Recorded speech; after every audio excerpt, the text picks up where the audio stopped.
Madame la secrétaire d'État, Monsieur le président, monsieur le rapporteur de la commission des finances, mes chers collègues, dans le contexte de crise sanitaire très grave que connaît le pays, face aux difficultés que traversent nos compatriotes, nos pensées, en examinant ce projet de loi de finances rectificative que vous nous présentez dans l'urgence, vont d'abord vers ceux qui luttent contre la maladie. Partout ces jours-ci, nous voyons de quoi sont capables les médecins, les infirmiers et les aides-soignants.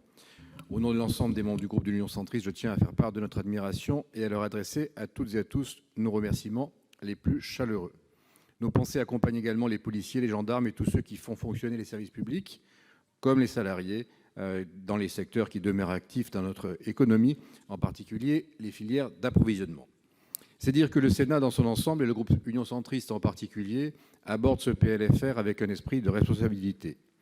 Nous souhaitons aboutir vite à une vision commune avec le gouvernement et l'Assemblée, et nous savons déjà que ce projet de loi de finances rectificative sera inévitablement suivi d'autres. Nous saluons la réactivité du gouvernement et l'ampleur financière des mesures déployées que justifient la gravité et l'urgence de la situation.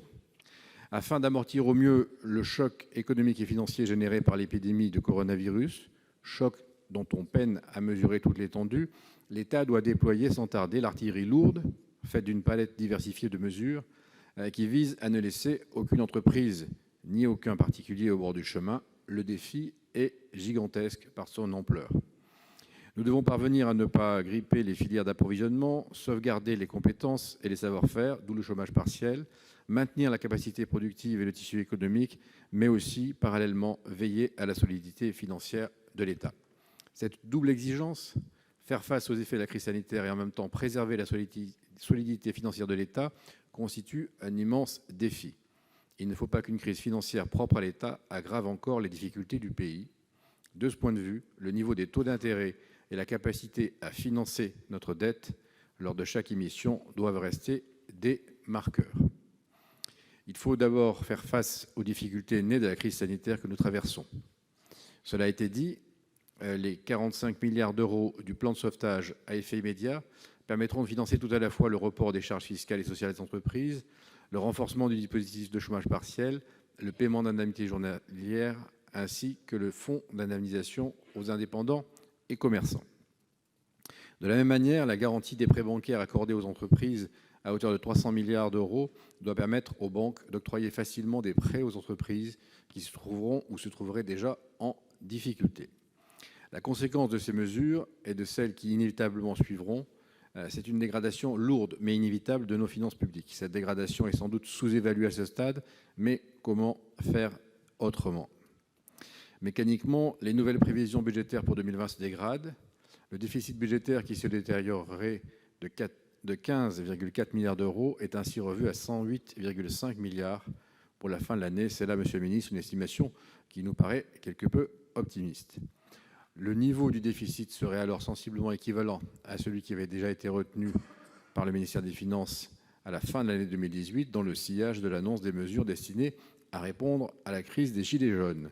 Or, le séisme nous semble cette fois relever d'une intensité et d'une magnitude autrement plus importantes.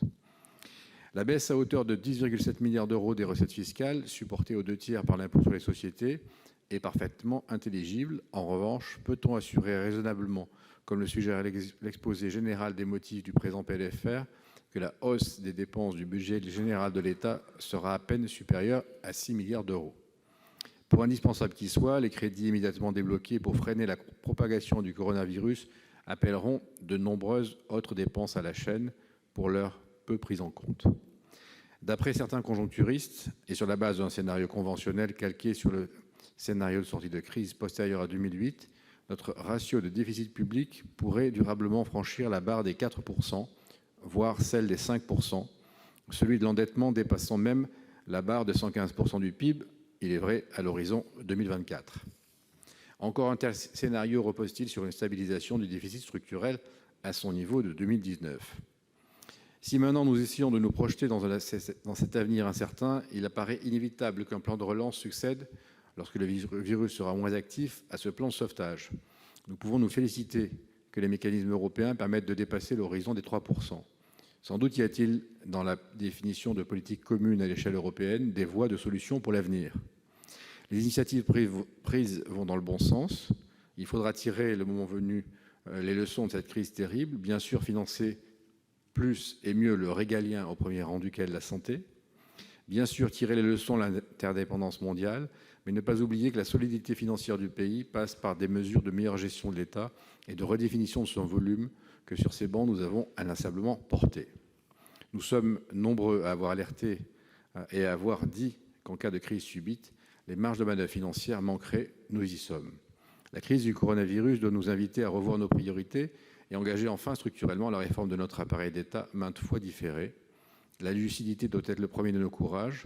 Tôt ou tard, et mieux vaudrait tôt que tard, il faudra avoir la force d'admettre que notre capacité à surmonter les défis n'est pas corrélée à celle de dépenser toujours plus, mais à celle de dépenser mieux. Dans l'immédiat, le groupe de l'Union centriste se félicite de la radicalité des mesures prises par le Président de la République et le Premier ministre. Il faut un soutien radical de l'État pour sortir le pays d'une situation radicalement bloquée. C'est évidemment dans cet esprit que nous adopterons le présent projet de loi de finances rectificative, sous le réserve de la discussion qui va intervenir et que le rapporteur général a bien documenté tout à l'heure. Il reste, je crois, 2 sujets du débat et je souhaite que la discussion permette de les surmonter: la prime aux salariés et le contrôle de la mise en œuvre de ces mesures.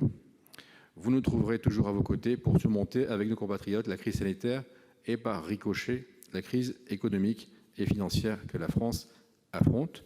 Et Monsieur le Président, puisqu'il me reste quelques secondes, je voudrais en profiter pour remercier tous ceux qui concourent à ce que cette séance se passe dans de bonnes conditions, en respectant évidemment les règles sanitaires, et remercier en particulier bien évidemment les collègues, mais aussi l'ensemble des personnels du Sénat qui, sous votre autorité,